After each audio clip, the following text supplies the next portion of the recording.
Au nom du Père, du Fils, Saint-Esprit, un seul Dieu, Amen. Aujourd'hui, on va continuer premier chapitre de l'épître de Saint Paul aux Colossiens. Nous nous sommes arrêtés au verset 23. Alors, je vais prendre le verset 22 jusqu'à la fin du chapitre. Alors, nous lisons ensemble. Alors, Colossiens, chapitre 1, verset 22 jusqu'à 29. Pour vous faire paraître devant lui, saint, irrépréhensible et sans reproche. Si du moins vous demeurez fondés et inébranlables dans la foi, sans vous détourner de l'espérance de l'évangile que vous avez entendu, qui a été prêché à toute créature sous le ciel et dont moi, Paul, j'ai été fait ministre. Je me réjouis maintenant dans mes souffrances pour vous, et ce qui manque aux souffrances de Christ, je l'achève en ma chair, pour son corps qui est l'Église. C'est d'elle que j'ai été fait ministre, selon la charge que Dieu m'a donnée auprès de vous, afin que j'annonçasse pleinement la parole de Dieu, le mystère caché de temps et dans tous les âges, mais révélé maintenant à ses saints, à qui Dieu a voulu faire connaître quelle est la glorieuse richesse de ce mystère parmi les païens, savoir Christ en vous, l'espérance de la gloire. C'est lui que nous annonçons, exhortant tout homme et instruisant tout homme en toute sagesse, afin de présenter à Dieu tout homme devenu parfait en Christ. C'est à quoi je travaille en combattant avec sa force, qui agit puissamment en moi, gloire à lui éternellement. Amen.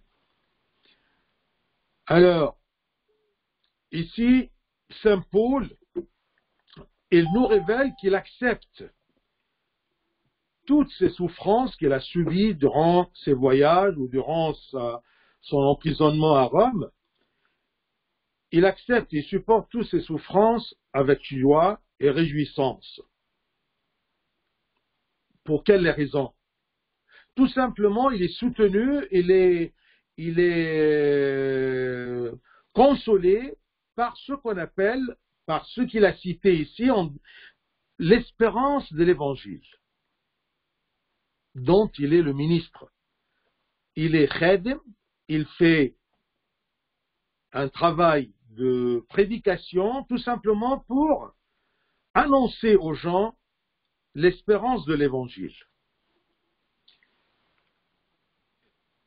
Et pour que la prédication de l'Évangile, c'est-à-dire sa diffusion, son expansion, ait lieu, le Christ doit souffrir, et toute son Église avec lui, parce que comme on a dit, que l'Église est le corps du Christ.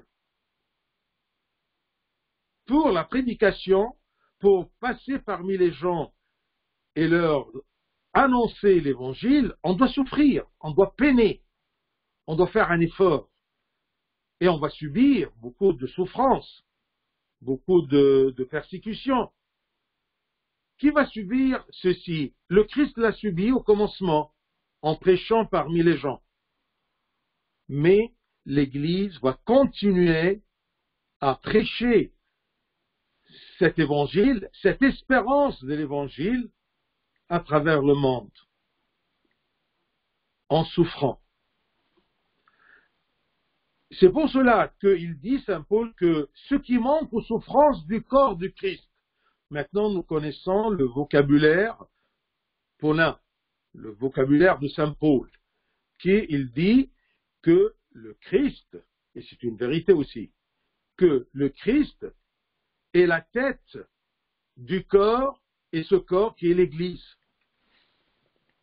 Je vous rappelle qu'on a dit dans l'épître aux Éphésiens que l'Église est le corps du Christ. Là, aux Colossiens, Saint Paul il explique que comme l'Église est le corps du Christ, eh bien le Christ est la tête de ce corps. il est le tronc de l'Église et il est la tête de l'Église. Alors, si le Christ devrait souffrir pour la prédication, eh bien, tout son corps, toute l'Église doit souffrir. Et ce qui manque dans cette génération, eh bien, la génération suivante, elle va le subir. C'est ça le sens de ce mot-là. Ce qui manque aux souffrances du corps du Christ, ce qui manque dans l'Église, ce qui manque aux souffrances de l'Église, ce corps qui est le Christ, ce corps qui inclut tous les membres et tous les fidèles de l'Église, ce qui manque aux souffrances de ce corps, du corps du Christ, de l'Église, eh bien Saint Paul l'apôtre l'achève dans sa chair, dans sa vie sur terre. Il achève sa part, disons, des souffrances de l'Église. Chacun est responsable de prêcher. Je ne dis pas l'Évangile tout simplement, mais je vais utiliser ce terme-là, l'espérance de l'Évangile. Chacun a une part, a une responsabilité dans cette prédication-là, cette annonce de l'espérance de l'Évangile, en subissant des peines, des souffrances. Chacun a sa part. Eh bien, Saint Paul, il exprime cette part-là en disant que ce qui manque aux souffrances du corps du Christ, eh bien, je l'achève dans sa chair à moi, dans ma chair. Attention ici, parce qu'il y a deux genres de souffrances. Surtout le Christ a souffert une souffrance qu'on peut pas participer là-dedans. C'est ce qu'on appelle les souffrances expiatoires. Les souffrances qui effacent les péchés en subissant une peine. Et bien, les souffrances expiatoires du Christ sont accomplies sur la croix. Personne ne va achever quelque chose qui manque dans ce genre de souffrances expiatoires. Ces souffrances du Christ expiatoires pour effacer nos péchés, en subissant la mort selon sa chair, eh bien, c'est accompli sur la croix. Mais les souffrances que l'Église doit subir, ce sont les souffrances de la prédication, du témoignage de la parole de Dieu, le témoignage de l'espérance de l'Évangile. L'espérance que l'Évangile nous transmet. Maintenant, nous comprenons qu'il y a deux genres de souffrances. La souffrance du Christ expiatoire, on ne peut pas l'achever parce qu'elle ne manque rien, elle s'est accomplie sur la croix. Et il y a les souffrances que chacun a une part là-dedans. C'est la souffrance de la prédication de l'espérance de l'Évangile. Quand le nombre des fidèles, ou plutôt quand tous les membres du corps du Christ sera présent, sera vécu, aurait vécu sur terre, eh bien à ce moment-là, c'est la fin du monde. Et bien, quand le nombre des fidèles est complet, le corps du Christ sera complètement formé. Parce qu'il se forme de membres, comme un tronc qui se forme de branches. Il y a des branches qui vont être nées un peu plus tard. Et c'est ça, celui qui a le micro, Botros, tu peux éteindre ton micro s'il te plaît. Ce nombre de fidèles, ce corps du Christ qui sera complet, on peut le voir à Apocalypse chapitre 6, du verset 9 à 11. Apocalypse. Regardez ce qui est écrit. Je cite. Quand il ouvrit le 5e sceau, je vis sous l'autel les âmes de ceux qui avaient été immolés à cause de la parole de Dieu et à cause du témoignage qu'ils avaient rendu. C'est ça les souffrances dont on parle, donc pas les souffrances expiatoires, non. Il a trouvé sous l'autel les âmes de ceux qui avaient été immolés à cause de la parole de Dieu et à cause du témoignage qu'il avait rendu. Ils crièrent d'une voix forte en disant: Jusqu'à quand, Maître saint et véritable, tardes-tu à juger et à tirer vengeance de notre sang sur les habitants de la terre? Ce sont les martyrs, les âmes qui ont peiné, qui ont témoigné, qui ont achevé une partie des souffrances de l'Église en eux. Une robe blanche fut donnée à chacun d'eux. Ça, c'est la gloire. Et il leur fut dit de se tenir en repos quelque temps encore, jusqu'à ce que fût complet le nombre de leurs compagnons de service et de leurs frères, qui devaient être mis à mort comme eux. Il y a les martyrs, c'est une vision que Saint Jean l'a vue. Il y a les martyrs qui sont au-dessous de l'autel. Et l'autel, ici, il a le sens du sacrifice, parce que sur l'autel, qui est sacrifié sur l'autel? C'est le Christ. Au-dessous de l'autel, ce sont les âmes des gens qui ont achevé les souffrances qui manquaient dans le corps du Christ, dans l'Église, par leur martyr, par leur effort, par leur peine dans la prédication. Et ils commencent à dire, ils crièrent à Dieu le Maître: Jusqu'à quand tu tardes à juger et à tirer vengeance de notre sang sur les habitants de la terre qui ont refusé le Christ, qui ont massacré ses fidèles et ses témoins. Malgré qu'il y a une robe blanche qui fut donnée à chacun d'eux, il leur dit: patientez un peu. Tenez-vous en repos quelque temps encore, jusqu'à ce que fût complet le nombre, parce que aujourd'hui nous sommes 2022, mais sûrement demain et après-demain et l'année prochaine et dans 10 ans, il y aura des gens qui vont naître, et ces gens-là, ils vont participer dans ce nombre. Ils seront compagnons de service, ils seront frères qui devaient être mis à mort, comme eux, comme martyrs, pour être couronnés. C'est ça comment dire, la plénitude du corps du Christ. Chacun a son rôle. Ce n'est pas tout simplement la prédication, c'est-à-dire d'être prêtre ou d'être un ministre à l'Église, non. Ça peut être tout simplement témoigné par vos actes.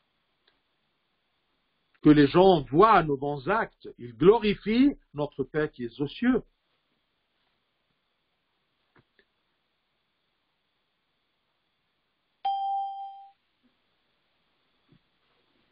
Tout ce qu'il fait, Saint Paul, c'est écrit dans le verset 23. Regardez. Si du moins vous demeurez fondés et inébranlables dans la foi. C'est ça qui mène les gens vers l'espérance de l'Évangile. Sans vous détourner de l'espérance de l'Évangile que vous avez entendu, qui a été prêché à toute créature sur le ciel, et dont moi, Paul, j'ai été fait ministre. Devant le jugement de Dieu, personne ne pourra dire « je n'ai pas entendu ». Vous allez me dire, mais il y a beaucoup de gens qui ne suivent pas l'Évangile, qui n'y croient pas. Eh bien, ça c'est leur affaire, ça c'est leur responsabilité. Ils seront jugés.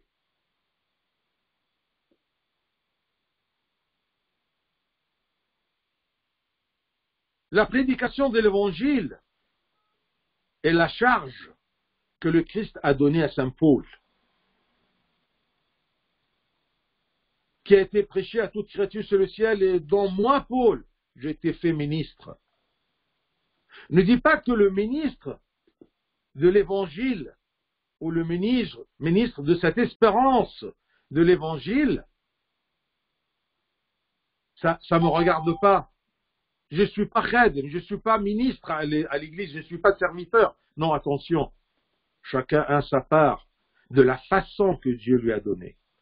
Comme je vous ai dit, même tu peux témoigner le Christ et l'espérance de l'évangile par ton comportement chrétien. Comme il nous dit ici, fondé et inébranlable dans la foi, sans vous détourner de l'espérance de l'évangile que vous avez entendu. Je me réjouis maintenant, verset 24, je me réjouis maintenant dans mes souffrances pour vous. Et ce qui manque aux souffrances de Christ, je l'achève en ma chair pour son corps qui est l'Église. Retenez bien cet emplacement de ce verset où il montre que le corps du Christ est l'Église. Je l'achève en ma chair pour son corps, le corps du Christ qui est l'Église. C'est explicitement cité que le corps du Christ est l'Église. Et de l'autre sens, l'Église est le corps du Christ.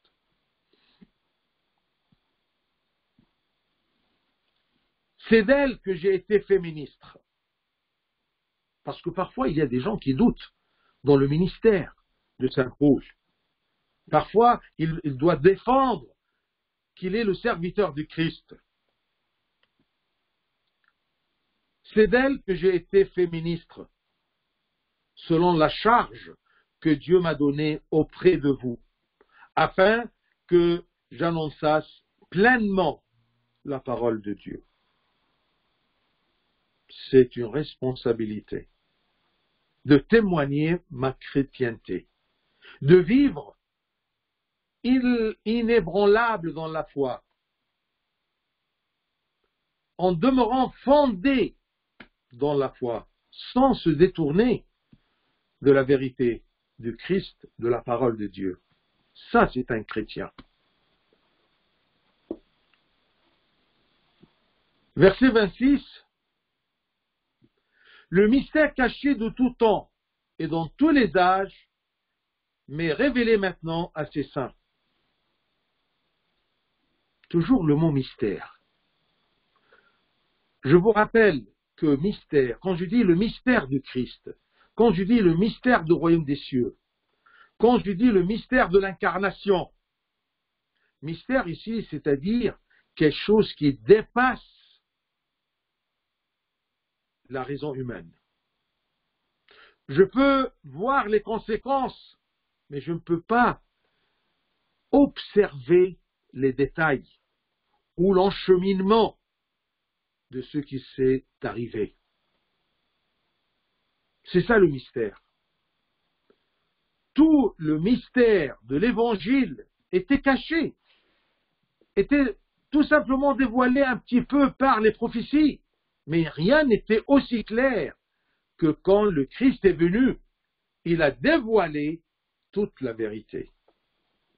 Le mystère caché de tout temps, le mystère caché depuis la création d'Adam jusqu'à la venue du Christ. Et dans tous les âges, ce mystère qui était caché, qui n'était pas dévoilé, qui n'était pas clair aux yeux des hommes et dans le cœur des hommes, est bien révélé maintenant à ces saints. Qui sont ces saints? Ce sont les gens qui sont inébranlables, qui sont fondés et inébranlables dans la foi, qui ne se détournent pas de l'espérance de l'évangile. C'est ça les saints. Et bien Dieu, pour ces gens-là, et pour nous, ses enfants, ses fidèles, les membres de son corps, les membres de l'Église, eh bien Dieu nous révèle ce qui est caché. Et comme je vous ai dit, je trouvais un jour cette phrase dans une publicité. Eh bien, c'est dit que, dans la publicité, mais j'ai bien aimé ça pour expliquer les mystères du Christ. Ils ont dit que c'est difficile d'expliquer, mais facile à comprendre. Je répète, et je vous l'ai dit la dernière fois. C'est difficile à expliquer, Ça dépasse la raison humaine. Mais c'est facile à comprendre. Mais comment comprendre sans expliquer? C'est ça, la révélation de l'Esprit Saint. C'est ça l'œuvre de l'Esprit Saint dans les membres du corps du Christ, dans les membres, dans les fidèles de l'Église. C'est l'Esprit Saint qui nous aide à comprendre ce qui est difficile à expliquer. L'Esprit Saint nous aide à comprendre ce qui est difficile à expliquer. Comme la dernière fois on a vu que c'est écrit, personne ne peut dire que Jésus est Seigneur que par l'Esprit Saint. Personne ne peut dire que ce Jésus qui était né et qui a marché sur terre et qui a vécu parmi nous est Dieu que par l'Esprit Saint qui nous révèle ce mystère de l'incarnation. Il est grand le mystère de l'incarnation. Dieu est apparu dans la chair. Comment la raison humaine peut expliquer ceci? Mais elle peut l'accepter, elle peut le comprendre. Le mystère caché de tout temps et dans tous les âges, mais révélé maintenant à ses saints. Verset 27. À qui Dieu a voulu faire connaître quelle est la glorieuse richesse de ce mystère parmi les païens. Dieu, il essaie toujours de dévoiler ces mystères-là parmi les païens, parmi les gens qui ignoraient même Dieu. Et n'oublions pas que Saint Paul était, comme on l'appelle, l'apôtre des païens, l'apôtre des nations. Il n'était pas envoyé par Dieu pour le peuple de Dieu, pour les Juifs, pour les Hébreux, non. Il était envoyé principalement pour les païens. C'est pour cela que, ici, eh bien, il parle à propos des païens. À qui Dieu a voulu faire connaître quelle est la glorieuse richesse de ce mystère. Le problème de plupart des chrétiens qui ne connaissent pas la glorieuse richesse de ce que nous avons. Nous avons la vérité. Nous avons le Christ, qui est la vérité. Eh bien, c'est une richesse. Mais il y a des gens qui ont hérité cette richesse, cette connaissance, cette chrétienté, cette filialité au Christ par le baptême, mais ils n'ont pas continué dans cette richesse. Ils n'étaient pas stables. Comme c'est écrit toujours dans le verset 23, vous demeurez fondés et inébranlables dans la foi sans vous détourner de l'espérance de l'évangile. Si tu connais la valeur de quelque chose, tu ne veux pas te détourner de cette chose. Mais le problème, on ne sent pas et on n'arrive pas à comprendre la valeur ou la richesse de ce mystère. C'est pour cela que les gens se détournent de l'évangile. Ils se détournent de la vie religieuse, non pas d'être consacré comme moine. Non, la vie religieuse, c'est-à-dire la vie en Christ.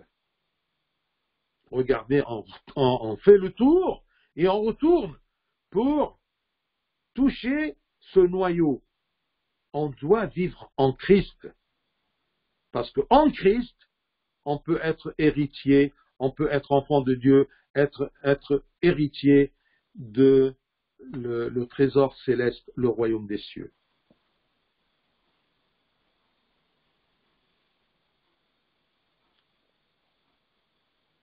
Révélez maintenant à ces saints. Es-tu parmi ces saints que Dieu aime bien révéler le mystère ou tu te détournes parce que tu es très préoccupé, tu n'as pas le temps. Tu as autre chose plus glorieuse, autre chose de grande valeur à tes yeux. Mais ce n'est pas la vérité. La vérité, c'est la glorieuse richesse de ce mystère. Et c'est quoi? Verset 27 toujours. Parmi les païens, savoir quoi? Savoir Christ en vous, l'espérance de la gloire. J'ai une espérance que je serai glorifié. Comment? En demeurant en Christ. C'est ça la glorieuse richesse, de connaître ce mystère et de savoir, mais pas savoir sur le domaine de la raison humaine ou sur le niveau de la raison humaine. Non, savoir d'être en Christ. Et en Christ, ça c'est la source de toute connaissance. La source de la connaissance de la vérité, c'est être en Christ. C'est vivre comme chrétien. Christ en vous.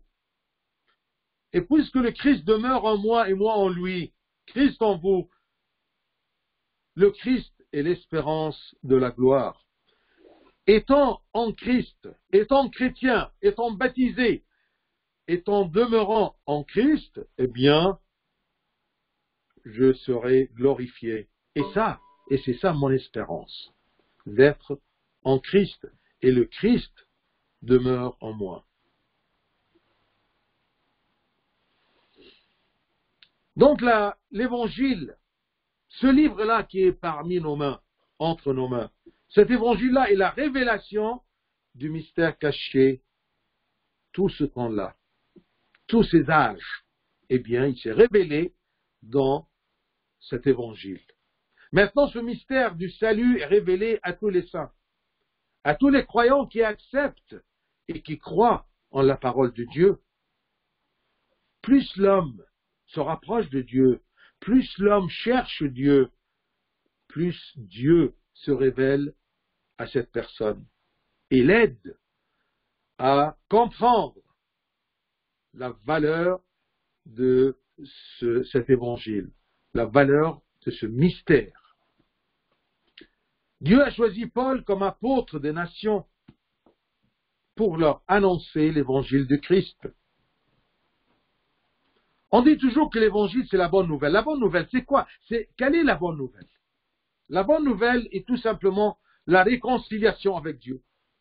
Il est venu pour nous réconcilier en effaçant nos péchés par son sang, par sa mort sur la croix. Tout ce qu'on a vu précédemment dans les épîtres de Saint Paul. Donc la bonne nouvelle, c'est la réconciliation avec Dieu. Et la gloire céleste, c'est aussi la bonne nouvelle, que nous avons une gloire qui nous attend. Et en Christ, on va arriver à cette gloire-là, tout en espérant cette gloire. La gloire céleste qui est devenue la part de tous ceux qui croient. Et bien, la bonne nouvelle, c'est la réconciliation avec Dieu et la gloire céleste qui est devenue l'héritage de tous ceux qui croient en Dieu et croient dans ce mystère-là.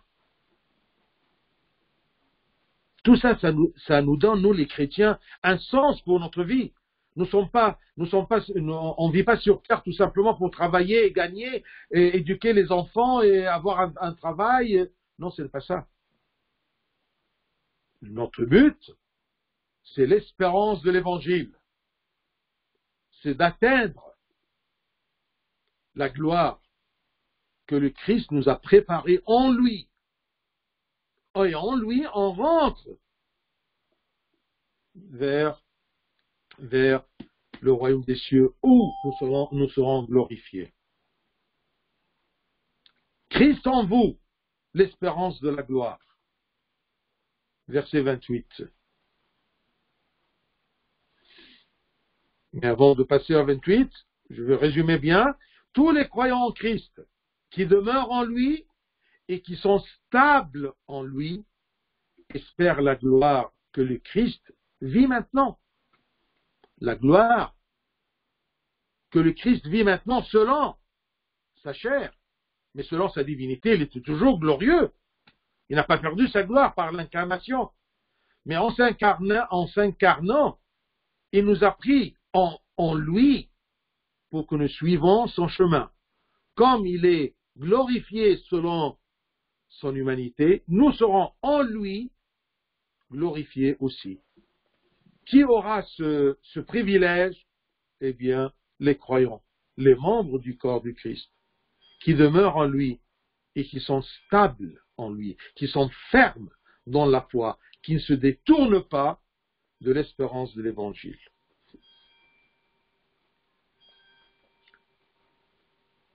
Versets 28 et 29. C'est lui que nous annonçons. C'est le Christ. On annonce que le Christ est là. Le Christ est en nous. Il œuvre en nous. Il veut nous attirer du monde pour la gloire des cieux. C'est lui que nous annonçons. Ça retourne. Lui, là, ce prénom, c'est le Christ ou l'espérance de l'Évangile, cité dans le verset 23. C'est lui que nous annonçons. Il nous annonce que il y a, si tu suis l'Évangile, si tu suis la parole de Dieu, il y a une gloire. Il y a une espérance d'être glorifié. C'est l'espérance de l'Évangile. C'est lui que nous annonçons. Comment? Ou en disant quoi? En nous sollicitant à faire quoi? Il nous annonce. Oui, il y a l'espérance de l'Évangile. En Christ, il y a la gloire. Alors, mais comment faire? Ça, c'est comme je vous dis, un peu plus loin, il y a un trésor. Oui, mais comment l'atteindre? C'est lui que nous annonçons, exhortant tout homme. Exhortant tout homme, c'est-à-dire demandant à chaque homme. C'est une règle. En exhortant tout homme et en instruisant tout homme en toute sagesse.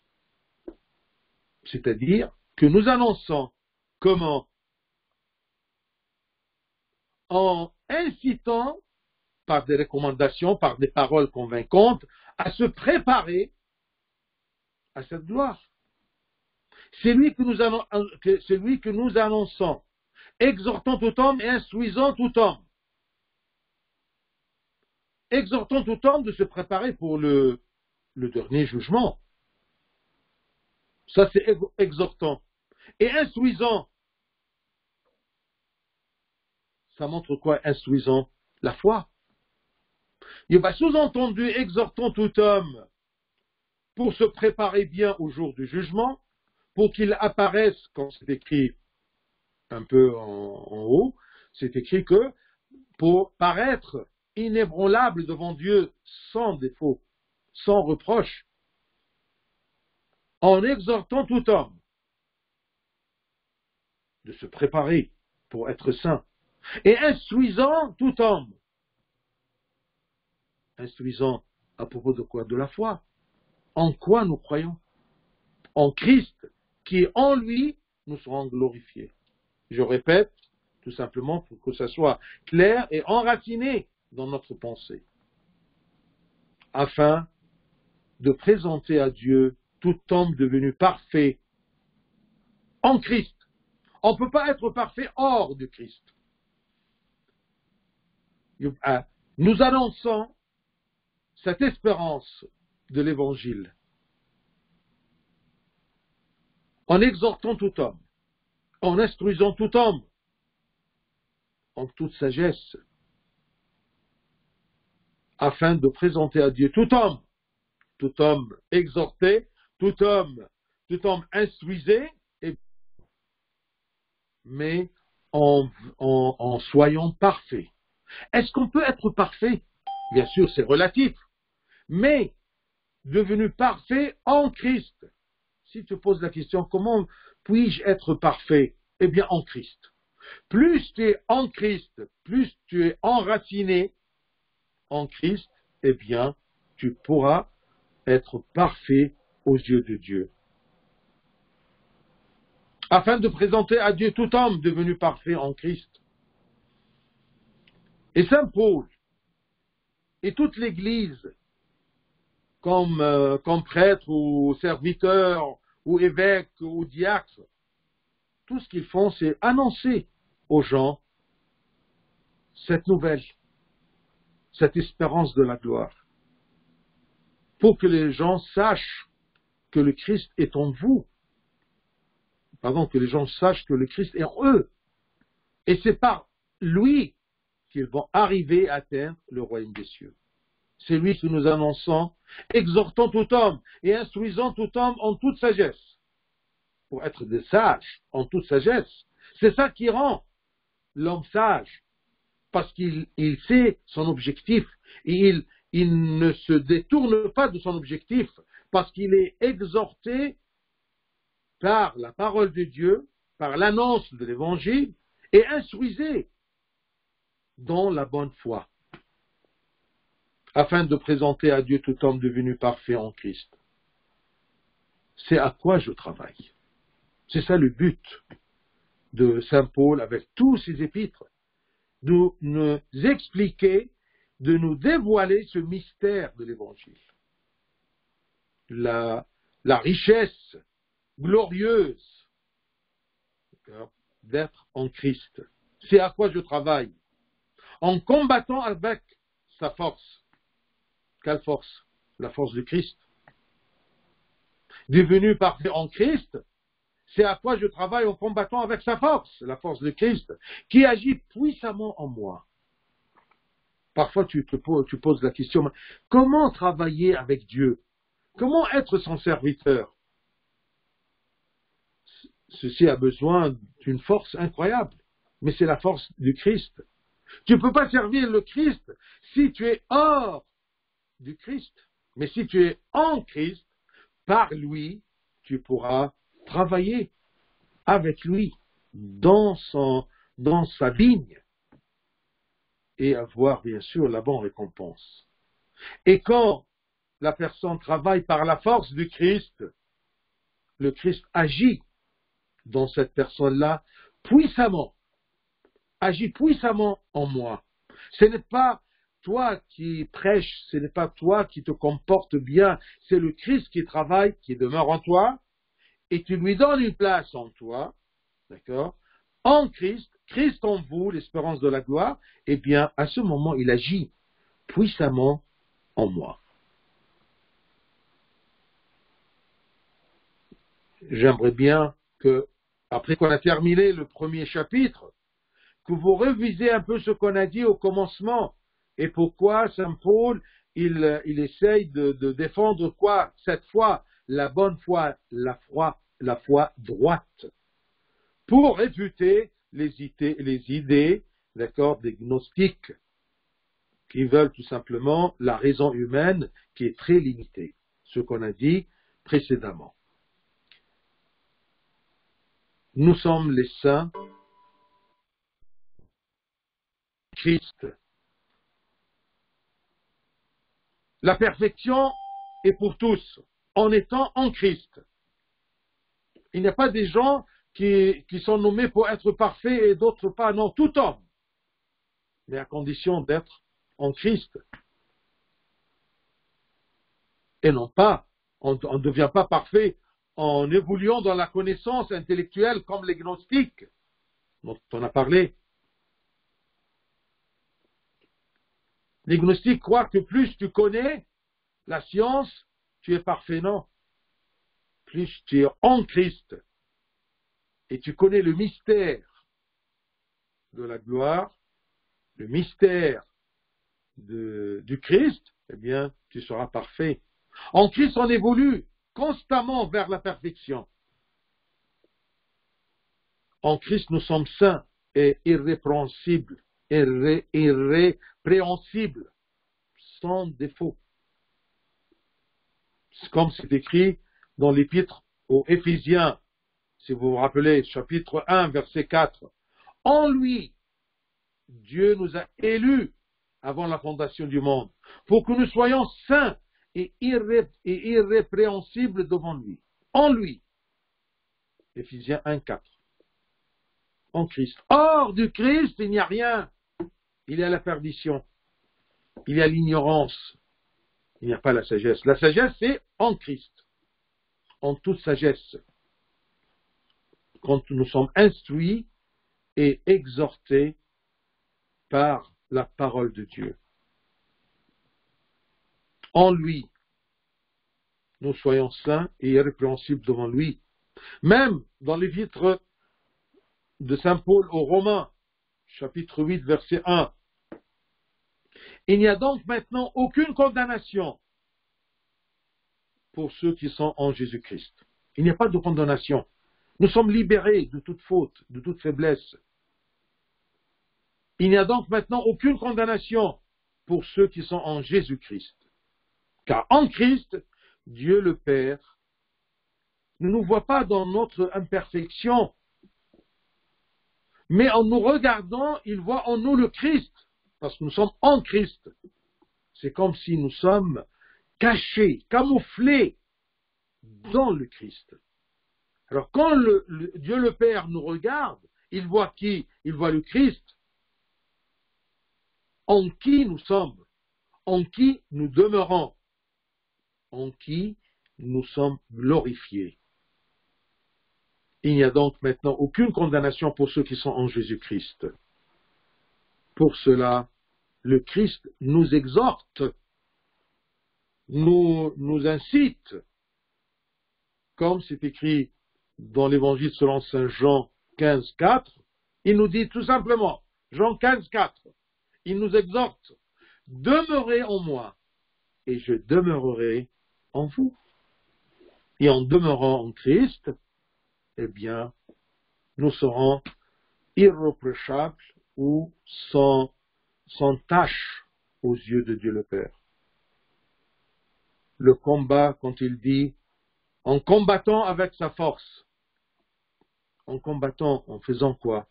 Eh bien, la veille spirituelle, l'hospice des autres, l'évangélisation, les prières, l'endurance des souffrances, tout ça. Sur mon niveau, je ne suis pas Saint Paul, mais sur mon niveau, eh bien, il y a une veille que je dois suivre, que je dois vivre, d'être vigilant. Je dois me soumettre à l'hospice de Dieu le Père et sa parole et ses commandements. Je dois suivre et comprendre et savoir et chercher l'évangélisation. Je dois vivre les prières. Je dois endurer les souffrances pour le Christ, pour achever ce qui manque de la souffrance du corps, dans le corps de Christ, son Église. Gloire à lui éternellement. Amen.